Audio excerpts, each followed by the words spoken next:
ಹಾರೈಕೆಯ ಸಂಕ್ಷಿಪ್ತ ಸಂದೇಶವನ್ನು ನಮ್ಮೊಂದಿಗೆ ಹಂಚಿಕೊಳ್ಳಬೇಕು ಅಂತ ವಿನಂತಿಸಿಕೊಳ್ತಾ ಇದ್ದೇನೆ.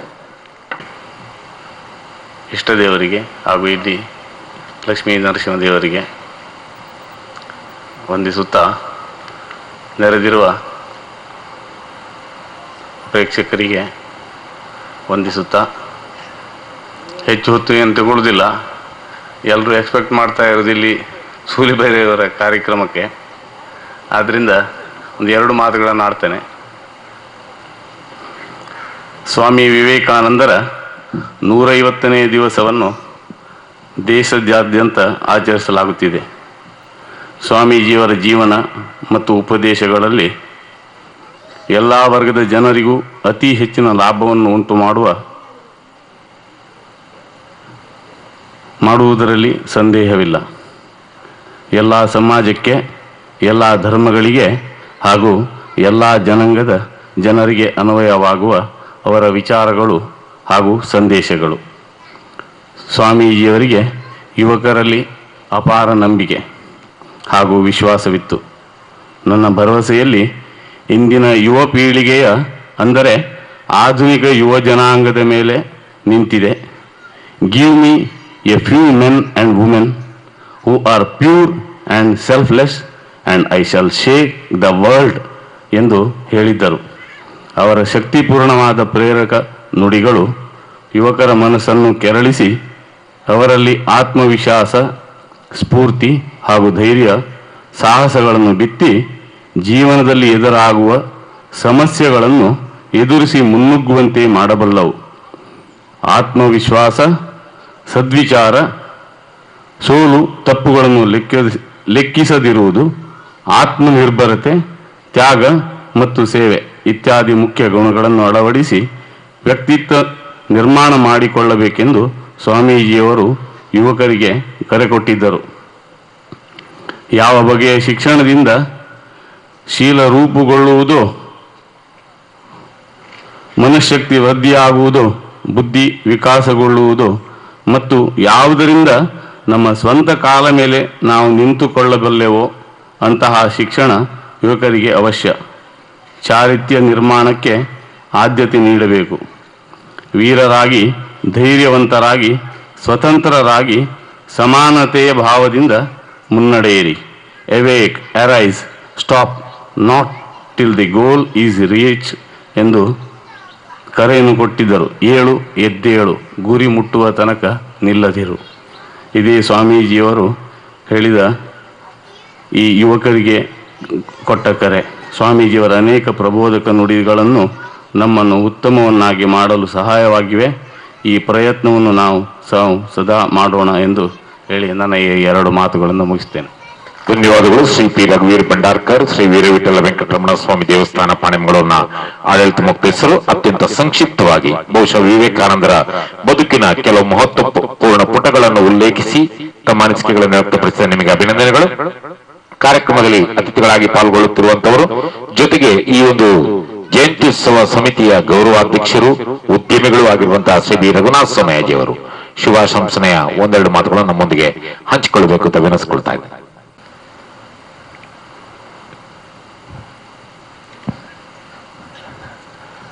ಸ್ವಾಮೀಜಿಯ ದೇವರ ಪಾದಾರವಿಂದಕ್ಕೆ ಎರಗ್ತಾ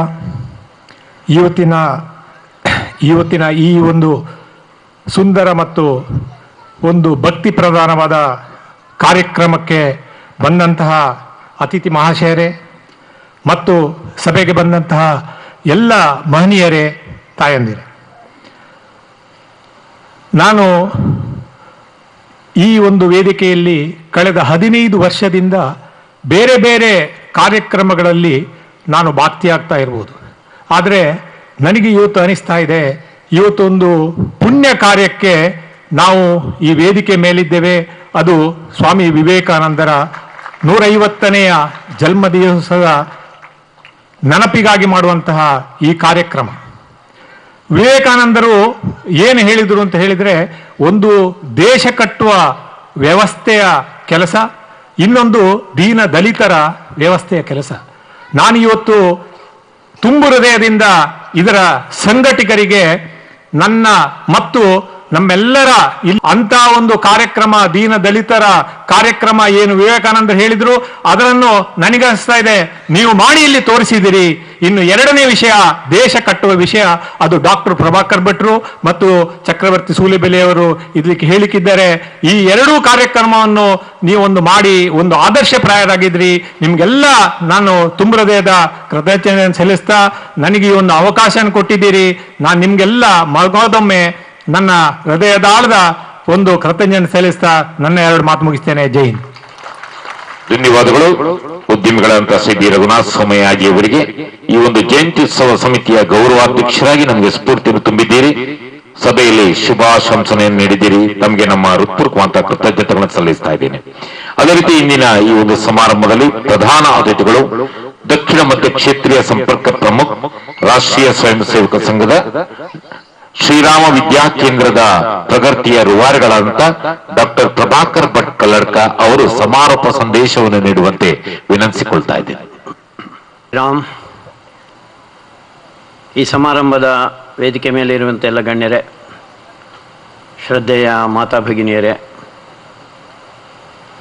ಎಲ್ಲ ಆತ್ಮೀಯ ದೇಶಭಕ್ತ ಬಂಧುಗಳೇ, ವಿವೇಕಾನಂದರ 150ನೇ ಜಯಂತಿ ಉತ್ಸವ, ಇದನ್ನು ಆಚರಣೆ ಮಾಡುವಂಥದ್ರ ಮುಖಾಂತರ ನಮ್ಮ ಅಧ್ಯಕ್ಷರು ಹೇಳಿದ ಹಾಗೆ ನಮಗೆ ಗೌರವ, ನಮಗೆ ಪುಣ್ಯ ಸಿಗ್ತಾ ಇದೆ. ವಿವೇಕಾನಂದರು 150 ವರ್ಷಗಳಿಂದ ಅವರ ಜೀವನವನ್ನು ಹೇಗೆ ನಡೆಸಿದರು, ಇದೊಂದು ಅದ್ಭುತ. ಇದು ಅವರು ಹುಟ್ಟಿದಂಥ ಸಂದರ್ಭ ನಾವು ಗುಲಾಮಗಿರಿಯಲ್ಲಿದ್ದೆವು. ಆಗ ಒಬ್ಬ ವಕೀಲ ವಿಶ್ವನಾಥ ದತ್ತ ಅವರಿಗೆ ಮಗನಾಗಿ ನರೇಂದ್ರ ಹುಟ್ಟಿದ. ಅವನು ಹುಟ್ಟಬೇಕಾದರೆ ಹಾಗೆ ಹೀಗೆ ಹುಟ್ಟಲಿಲ್ಲ. ನನ್ನೊಬ್ಬ ಮಿತ್ರರು ಹೇಳಿದರು, ಭುವನೇಶ್ವರಿ ದೇವಿ ಶಿವನ ತಪಸ್ಸು ಮಾಡಿದ್ಲು ಅಂತ. ಶಿವನ ತಪಸ್ಸು ಮಾಡಿ ಹುಟ್ಟಿದಂಥ ಒಂದು ಜೀವ ಅದು. ಅದಕ್ಕೆ ಅವರು ಹೇಳ್ತಾ ಹೋದರು, ಇವತ್ತು ಅನೇಕ ಜನ ಗೊತ್ತಿಲ್ಲದೆ ಹುಟ್ಟಿಬಿಡ್ತಾರೆ ಅಂತ. ಹಾಗೆ ಹುಟ್ಟಿದಲ್ಲ ವಿವೇಕಾನಂದರು, ದೇವರ ಒಂದು ಅಂಶವಾಗಿ ಹುಟ್ಟಿರುವಂಥದ್ದು. ದೇವರ ಇನ್ನೊಂದು ಅಂಶದ ಜೊತೆಯಲ್ಲೇ ಸೇರಿಬಿಟ್ರು. ರಾಮಕೃಷ್ಣ ಪರಮಹಂಸರನ್ನು ಉಳಿದವರೆಲ್ಲ ಹುಚ್ಚ ಅಂತಂತ ಇದ್ರು. ಅವರು ದೇವರ ಇನ್ನೊಂದು ಅಂಶ ಅದು. ಅದರ ಜೊತೆಯಲ್ಲಿ ಬೆರೆತು ತನ್ನ ಜೀವನದ ಉದ್ದೇಶ ಏನಿದೆ ಅದರ ಕಡೆಗೆ ಅವರು ನಡೆದವರು.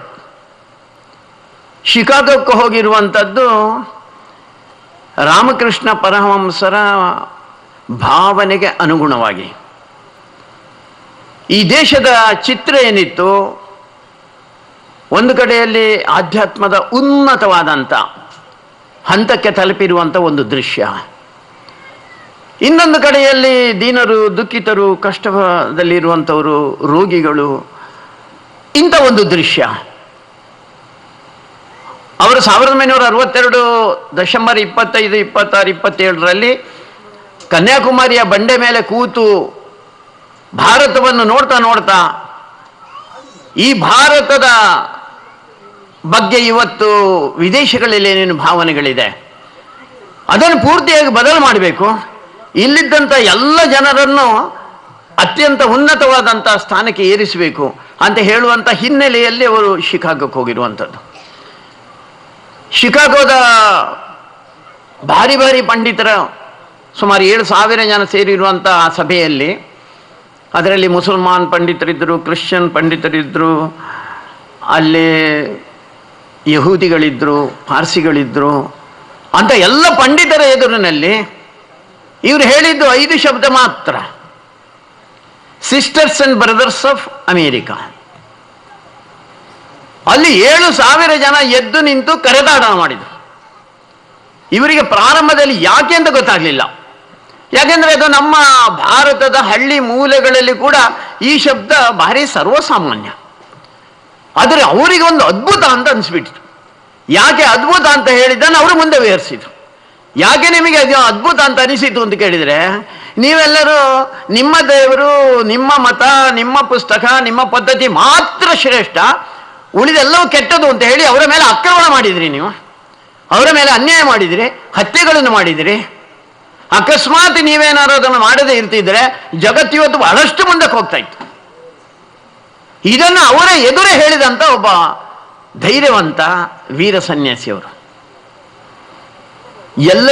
ನಮಗೆಲ್ಲರಿಗೂ ಗೊತ್ತಿದೆ, ಜಗತ್ತಿನಲ್ಲಿ ಒಬ್ಬನೇ ದೇವರು, ಎರಡು ಪ್ರಶ್ನೆ ಏನಿಲ್ಲ. ಆದರೆ ಜಗತ್ತಿನ ಆ ದೇವರು ಏನಿದ್ದಾನೆ, ಆ ದೇವರ ಅಂಶಗಳು ನಾವೆಲ್ಲವು. ಯಾವ ಜಾತಿ ಇರಲಿ, ಯಾವ ಮತ ಇರಲಿ, ಯಾವ ಪ್ರದೇಶ ಇರಲಿ, ಯಾವ ದೇಶ ಇರಲಿ, ನಾವೆಲ್ಲರೂ ಆ ದೇವರ ಮಕ್ಕಳು ಅಂತ ಹೇಳುವಂತ ಹಿಂದುತ್ವದ ಭಾವನೆ ಏನಿದೆ ಅದನ್ನು ಜಾಗೃತಗೊಳಿಸಿದವರು ಸ್ವಾಮಿ ವಿವೇಕಾನಂದರು. ಅವರು ಬರೀ ಅಧ್ಯಾತ್ಮ ಅಂದರೆ ಯಾವುದೋ ತಪಸ್ಸು ಮಾಡಿ ಹಿಮಾಲಯದಲ್ಲೋ ಇನ್ನೊಂದು ಬೆಟ್ಟದಲ್ಲೋ ಕೂತ್ಕೊಂಡು ತಪಸ್ಸು ಮಾಡೋದಂತ ಅನೇಕ ಜನರ ಹಾಗೆ ಅವರು ಇರಲಿಲ್ಲ. ಅವರು ಜನರ ಮಧ್ಯದಲ್ಲಿದ್ದರು. ಅವರು ಯಾರು ತಪಸ್ವಿ, ಯಾರು ಸಂತ ಅಂತ ಕೇಳಿದರೆ, ಯಾರು ಪರಿವರಾಜಕ ಅಂತ ಕೇಳಿದರೆ, ಜನಗಳ ಮಧ್ಯದಲ್ಲಿದ್ದು ಜನಗಳ ಕಷ್ಟ ಸುಖಕ್ಕೆ ಭಾಗಿಯಾಗಿ ಅವರಿಗೆ ಸಾಂತ್ವನ ಹೇಳುವಂಥ, ಸಹಕರಿಸುವಂಥ ವ್ಯಕ್ತಿ ಅವನು ಸಂತ. ತನ್ನ ಸ್ವಂತ ಸುಖವನ್ನು ಯೋಚನೆ ಮಾಡಿದಂಥವನು. ಆ ರೀತಿ ಅವರ 39 ವರ್ಷದ ಬಾಳಿದ್ದಂಥದ್ದು. ಅಮೇರಿಕದಿಂದ ಅವರು ವಾಪಸ್ ಬರಬೇಕಾದ್ರೆ ಬೇರೆ ಬೇರೆ ಪೂರ್ವದ ದೇಶಗಳಿಗೂ ಹೋದರು. ಅವರು 4 ವರ್ಷ ಓಡಾಡಿದ್ರು. ವಾಪಸ್ ಅವರು ಭಾರತಕ್ಕೆ ಬಂದ ಮೇಲೆ ಅವರು ಹೇಳಿದಂಥ ಮಾತೇನು ಅಂತ ಕೇಳಿದರೆ, ಮುಂದಿನ 50 ವರ್ಷಗಳಲ್ಲಿ ನೀವು ಮಾಡಬೇಕಾದಂಥ ಒಂದು ಕೆಲಸ ಇದೆ. ಇದು 1897ರಲ್ಲಿ ಹೇಳಿರುವಂಥದ್ದು. ಅವ್ರು ಹೇಳಿದರು, ನಿಮ್ಮ ಮನೆ ಮಠಗಳಲ್ಲಿ, ದೇವಸ್ಥಾನಗಳಲ್ಲಿ ಇರುವಂಥ ಎಲ್ಲ ದೇವತೆಗಳನ್ನು ಸಮುದ್ರಕ್ಕೆ ಬಿಸಾಡಿ. ಆಶ್ಚರ್ಯ ಎಲ್ಲರಿಗೂ, ದೇವರೇನೆ ಪೂಜಿಸಬಾರ್ದು ಅಂದ್ರೆ ಏನು ಅಂತ. ಆದರೆ ಅವರು ಮುಂದಿನ ವಾಕ್ಯ ಹೇಳಿದರು, ಮುಂದಿನ 50 ವರ್ಷದಲ್ಲಿ ನೀವು ಆರಾಧನೆ ಮಾಡಬೇಕಾಗಿದ್ದು ಭಾರತ ಮಾತೆಯನ್ನು ಮಾತ್ರ, ಭಾರತ ಮಾತೆಯನ್ನು ಮಾತ್ರ.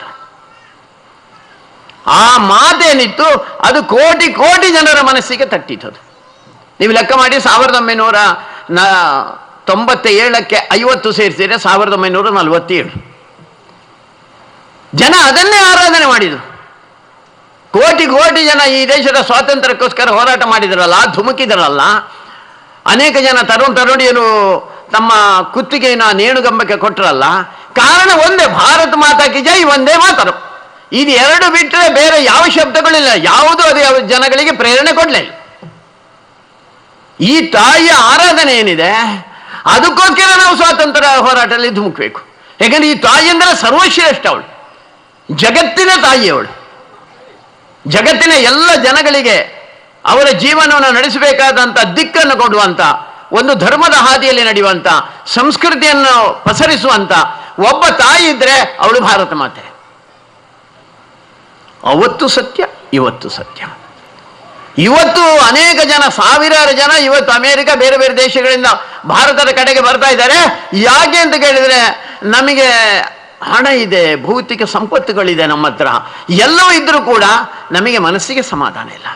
ನಮಗೆ ರಾತ್ರಿ ನಿದ್ರೆ ಬರ್ತಾ ಇಲ್ಲ. ನಮಗೆ ನಿದ್ರೆ ಬಾರದೆ ಹುಚ್ಚರಾಗಿದ್ದಾರೆ. ಹುಚ್ಚು ಹಿಡಿದು ಅನೇಕ ಜನ ಆತ್ಮಹತ್ಯೆ ಮಾಡಿಕೊಂಡಿದ್ದಾರೆ. ಜಗತ್ತಿನ ಅತ್ಯಂತ ಹೆಚ್ಚು ಹುಚ್ಚರ ಸಂಖ್ಯೆ ಮತ್ತು ಆತ್ಮಹತ್ಯೆ ಮಾಡಿದವರ ಸಂಖ್ಯೆ ಅಮೇರಿಕದಲ್ಲಿರು. ಅದಕ್ಕೋಸ್ಕರ ಅಮೇರಿಕದ ಜನ ಇಲ್ಲಿಗೆ ಬರ್ತಾ ಇದ್ದಾರೆ. ಏಕೆಂದರೆ ವಿವೇಕಾನಂದರು, ರಾಮಕೃಷ್ಣ ಪರಮಹಂಸರಂತ ಶ್ರೇಷ್ಠ ಜೀವಿಗಳು ಇಲ್ಲೊಂದು ದಿಕ್ಕು ತೋರಿಸಿದ್ರಲ್ಲ, ಅದನ್ನು ತಿಳ್ಕೊಳ್ಳೋದಕ್ಕೋಸ್ಕರ ಈ ದೇಶಕ್ಕೆ ಬರ್ತಾ ಇದ್ರು. ಅದಕ್ಕೋಸ್ಕರ ಭಾರತ ಜಗತ್ತಿನ ಸರ್ವಶ್ರೇಷ್ಠ ತಾಯಿಯವರು. ಆ ಭಾರತವನ್ನು ನೆನೆಸಿಕೊಳ್ಳಿಕ್ಕೆ ಆಗುತ್ತಾ ನಮಗೆ? ಆ ಭಾರತಕ್ಕೆ ಶಕ್ತಿ ಕೊಟ್ಟಂತ ಹಿಂದುತ್ವದ ಭಾವನದ ಮೊದಲು ಈ ದೇಶ ಯಾಕೆ ಗುಲಾಮಗಿರಿಗೆ ಹೋಯಿತು?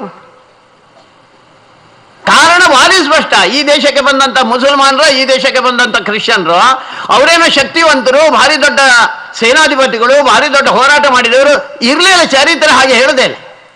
ಒಂದೇ ಒಂದು ಕಾರಣ, ಈ ದೇಶದಲ್ಲಿ ಸಾವಿರಾರು ವರ್ಷದಿಂದ ಬದುಕಿ ಒಂದು ಶ್ರೇಷ್ಠ ಜೀವನವನ್ನು ನಡೆಸಿದಂಥ ಜನ ಯಾವುದೋ ಒಂದು ಹಂತದಲ್ಲಿ ದಾರಿ ತಪ್ಪಿದ್ರು, ಸ್ವಾರ್ಥಿಗಳಾದರು, ಪರಸ್ಪರ ಜಗಳ ಮಾಡಿಕೊಂಡ್ರು, ಅಧಿಕಾರಕ್ಕೋಸ್ಕರ, ಹಣಕ್ಕೋಸ್ಕರ ಯಾರ್ಯಾರನ್ನು ಒಳಗೆ ಬರಲಿಕ್ಕೆ ಅವಕಾಶ ಮಾಡಿಕೊಟ್ರು.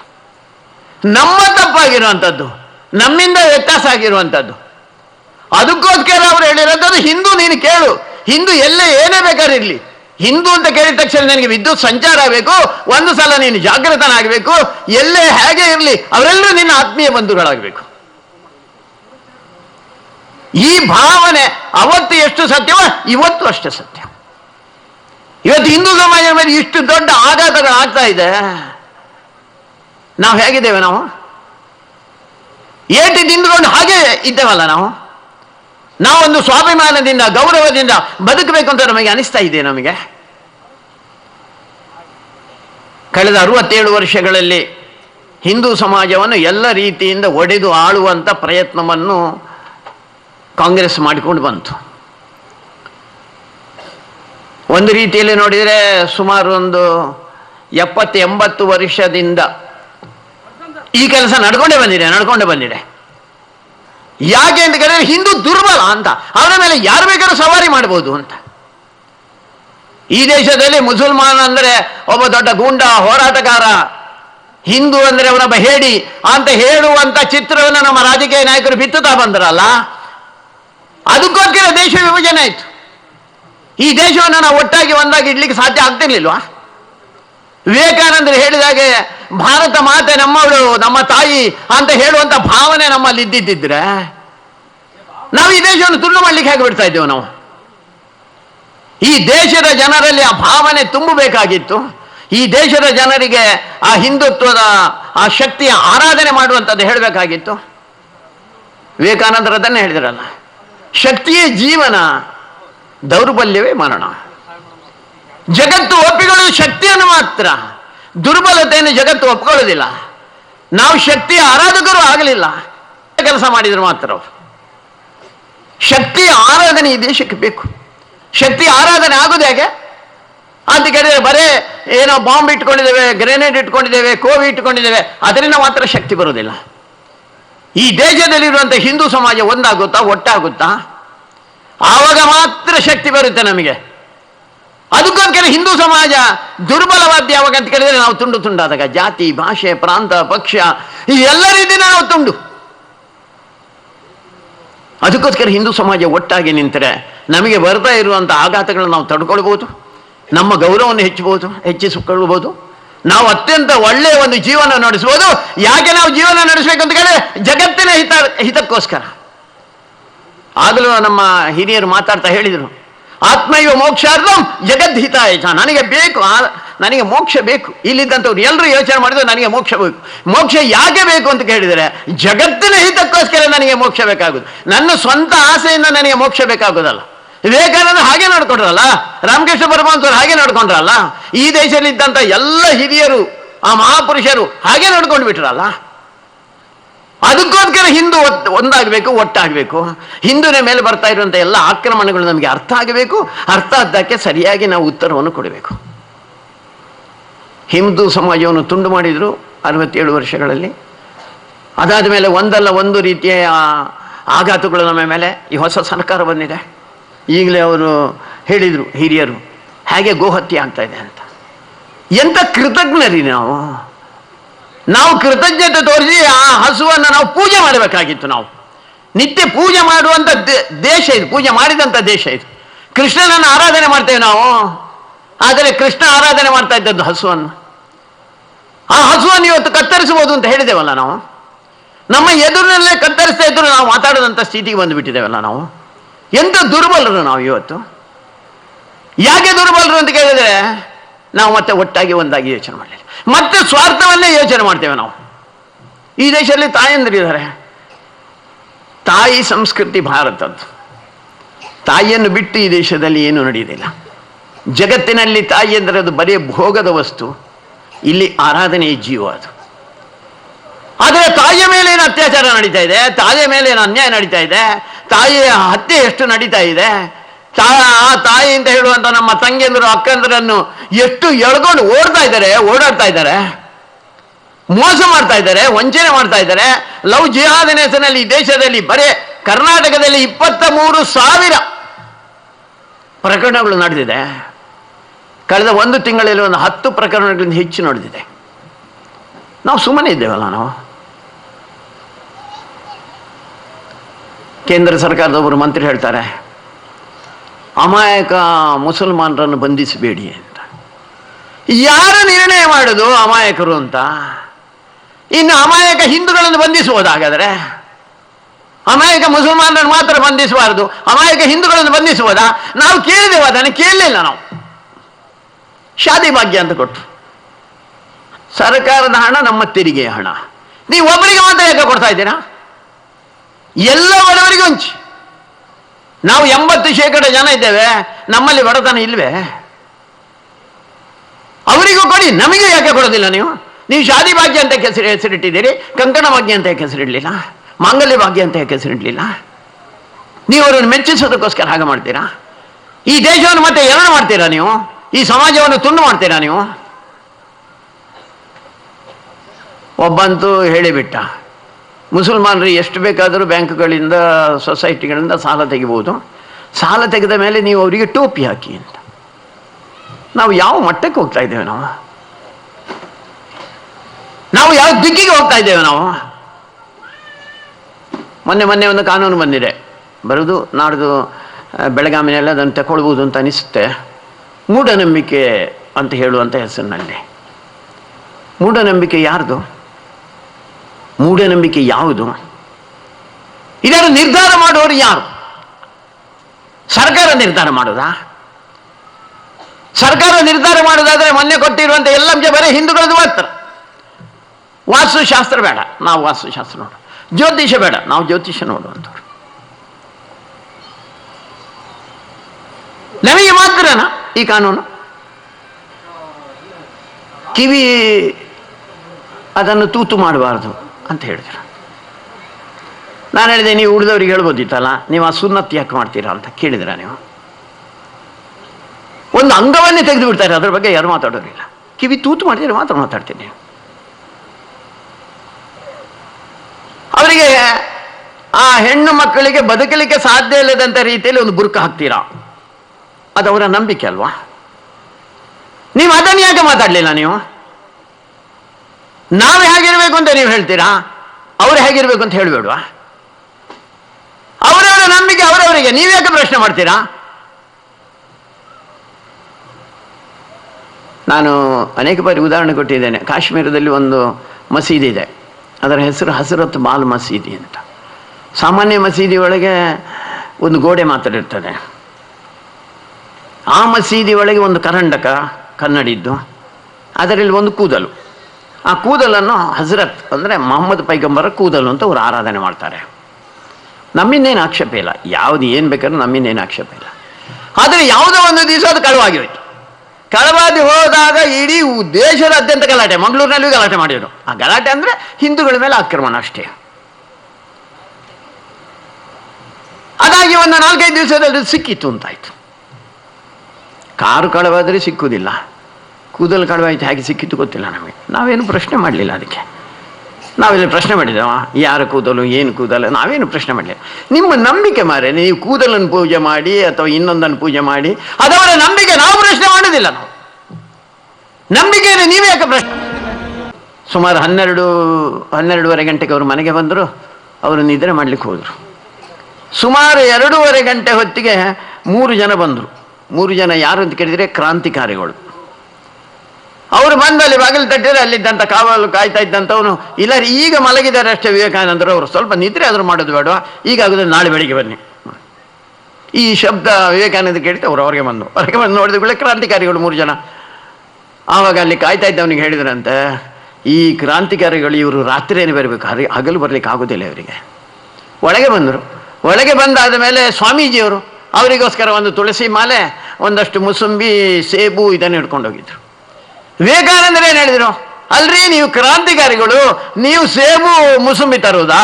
ನೀವು ಗ್ರೆನೇಡ್ ಬಾಂಬನ್ನು ತರಬೇಕಾಗಿತ್ತು. ನೀವು ಎಂತ ಒಬ್ಬ ಸನ್ಯಾಸಿ, ನಾವು ಕಲ್ಪನೆ ಮಾಡಲಿಕ್ಕೆ ಸಾಧ್ಯ ಉಂಟಾ? ಎಲ್ಲರಿಗೂ ಪ್ರೇರಣೆ, ಎಲ್ಲರಿಗೂ ಪ್ರೇರಣೆ. ಹಿಂದೂ ಸಮಾಜ ಒಂದಾಗಬೇಕು, ಒಟ್ಟಾಗಬೇಕು, ಹಿಂದೂ ಸಮಾಜ ಶಕ್ತಿಶಾಲಿ ಆಗಬೇಕು. ಈ ಭಾವನೆ ಬಿಟ್ಟು ವಿವೇಕಾನಂದರ ಮನಸ್ಸಿನಲ್ಲಿ ಇನ್ನೊಂದು ಭಾವನೆಗಳಿರಲಿಲ್ಲ. ಇವತ್ತಿನ ಕರೆ ಮತ್ತೆ ನಾವು ನೆನಪು ಮಾಡಿಕೊಳ್ಳೋದು ಆ ಕರೆಗೋಸ್ಕರ. ಹಿಂದೂ ಸಮಾಜ ಉಳಿಬೇಕಿದು. ಯಾಕಂದ್ರೆ ಜಗತ್ತಿನ ಜನ ಅಪೇಕ್ಷೆ ಮಾಡ್ತಾರೆ, ನಿರೀಕ್ಷೆ ಮಾಡ್ತಾರೆ. ಹಿಂದೂ ಸಮಾಜ ನಮಗೆ ಶಕ್ತಿ ಕೊಡಬೇಕು.